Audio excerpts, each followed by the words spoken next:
Mary Ann Cotton is known as one of Britain's most prolific serial killers, murdering up to 21 people who came in contact with her, including some of her own family, and several hapless husbands, although she was eventually only convicted of one killing in 1873. Her preferred method was poisoning with arsenic so that she could get her hands on the insurance money. These are the Black Widow murders.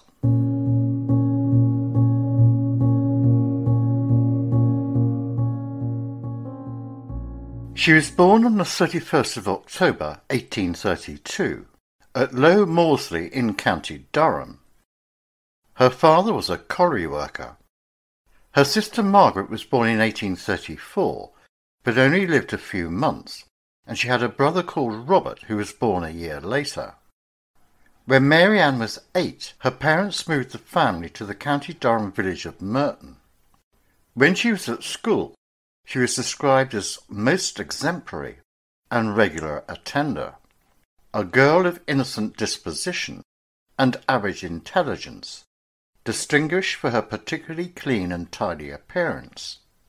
Soon after the move, Mary Ann's father fell 150 feet to his death down a mine shaft at Merton Colliery in February 1842.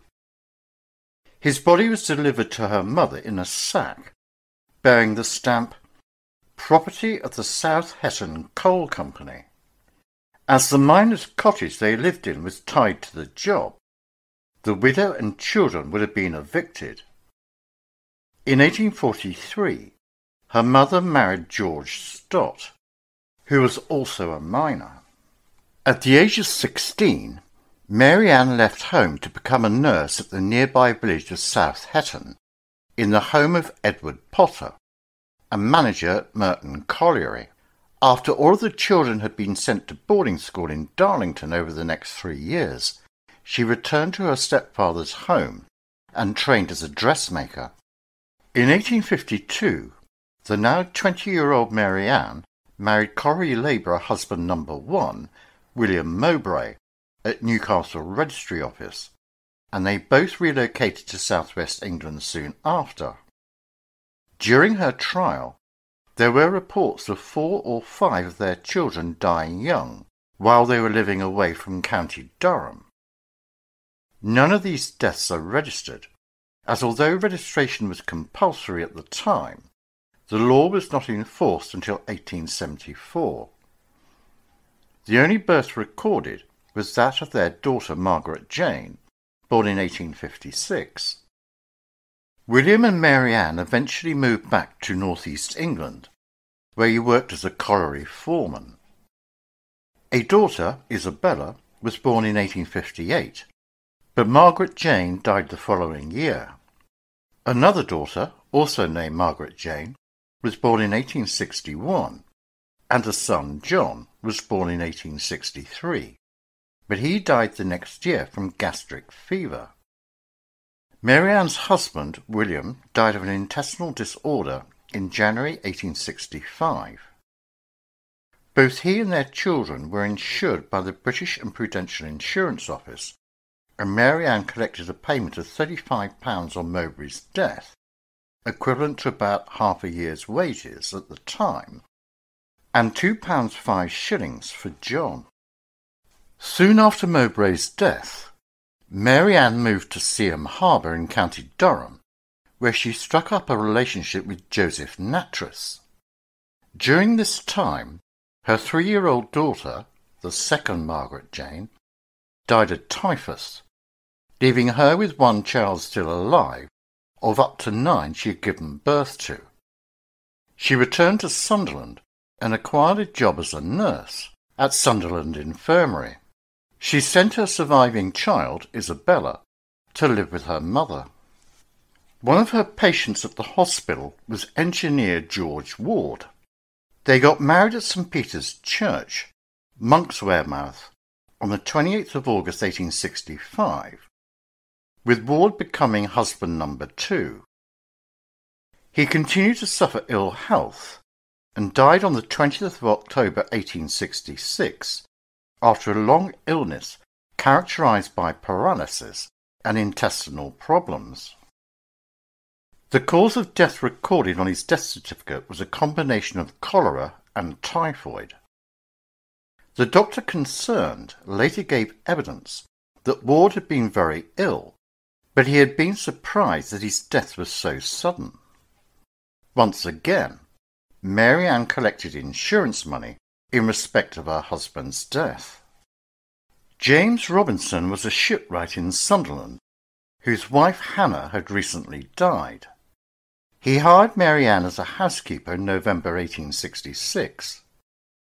A month later, when James's baby died of gastric fever, he turned to his housekeeper for solace, and she became pregnant. Shortly afterwards, Mary Ann's mother, living in Seaham Harbour, became ill with hepatitis, so Mary Ann immediately went to visit her. Although her mother began to recover, she also began to complain of stomach pains. She died aged 54 in the spring of 1867, 9 days after Mary Ann's arrival. Later the same year, Mary Ann's stepfather, George Stott, married his widowed neighbour Hannah Paley. Mary Ann's daughter, Isabella Mowbray, was brought back to the Robinsons' household and soon developed severe stomach pains attributed to gastric fever and died, as did two of Robinson's children, Elizabeth and James. All three children were buried in the last week of April and first week of May 1867. Mary Ann received a life insurance payment of £5.10 for Isabella. Robinson married Mary Ann in August, becoming husband number 3.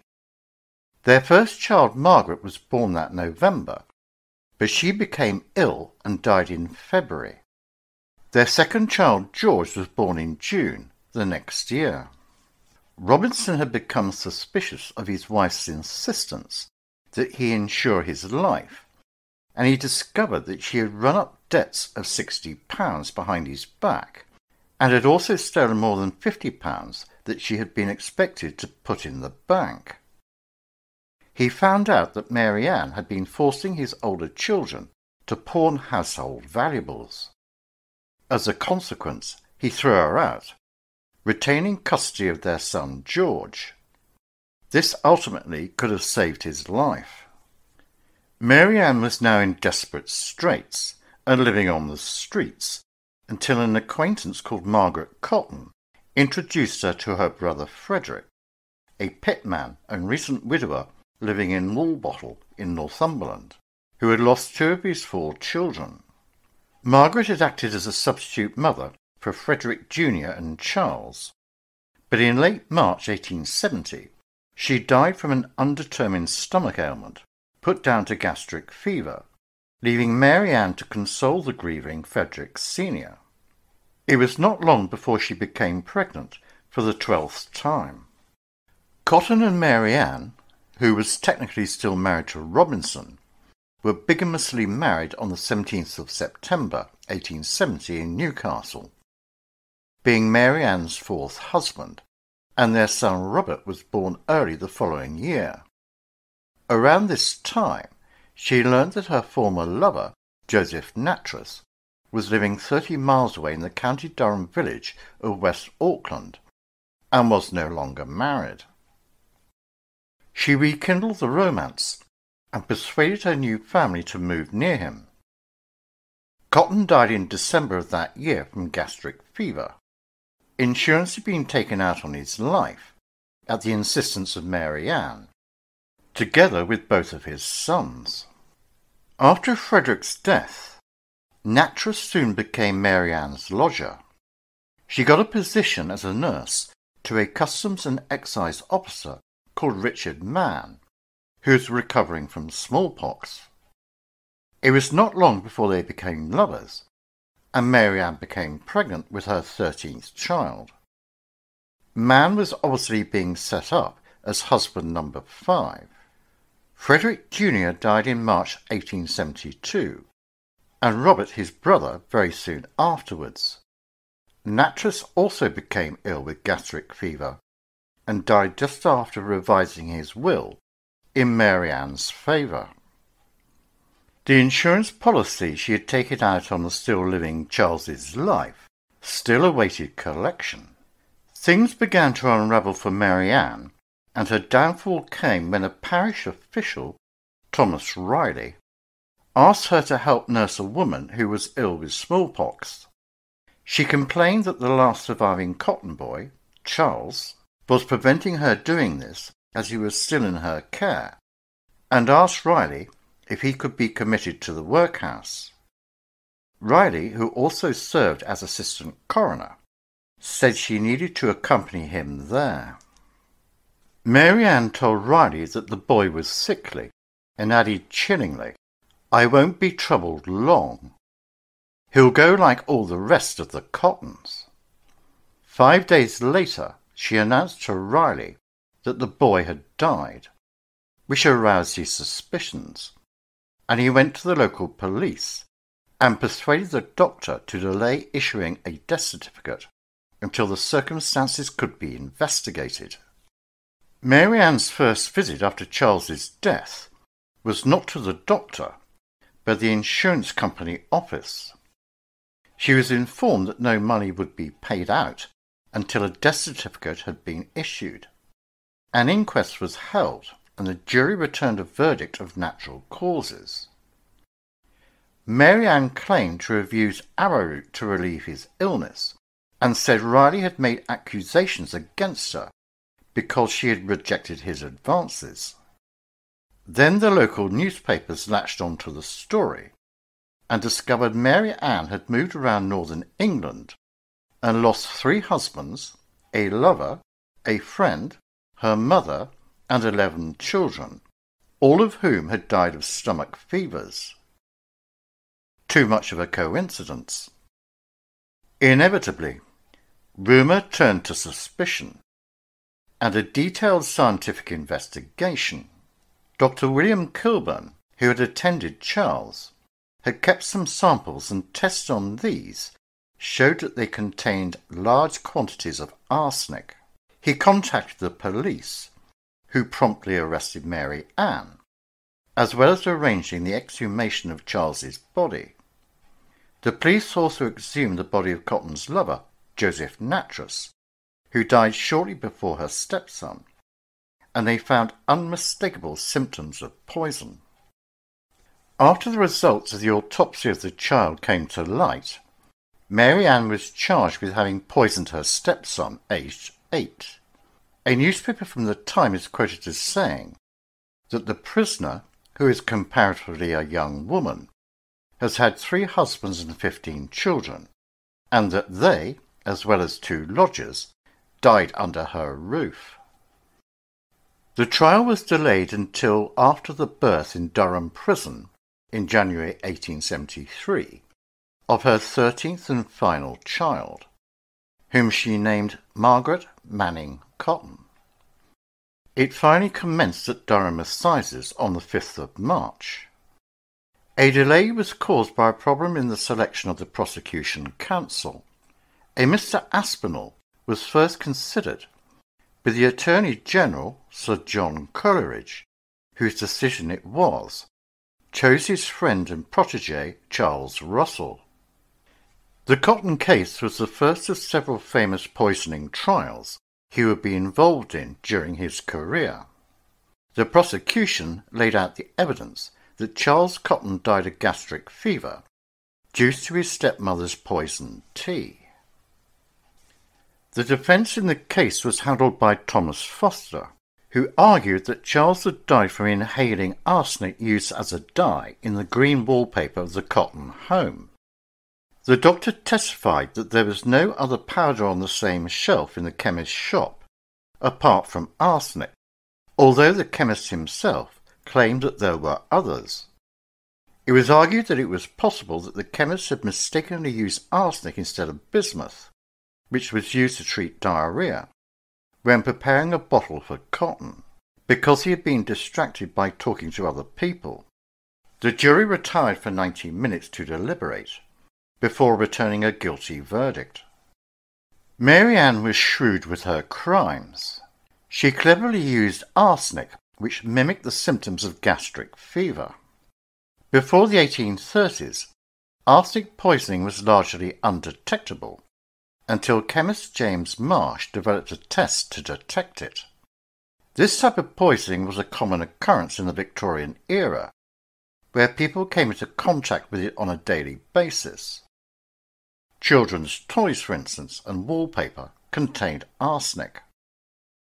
As a result, accidental poisonings did occur, but with over 20 suspicious deaths under her roof, the poisoning didn't look like an accident. And as the investigation and trial showed, they certainly weren't.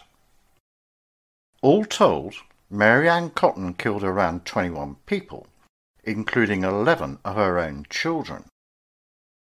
The Times correspondent reported on the 20th of March, "After conviction, the wretched woman exhibited strong emotion, but this gave place in a few hours to her habitual cold, reserved demeanour. And while she harbours a strong conviction that the royal clemency will be extended towards her, she staunchly asserts her innocence of the crime that she has been convicted of." Several petitions were presented to the Home Secretary, but to no avail. She was hanged at Durham Prison on the 24th of March 1873 by William Calcraft. A journalist described the scene.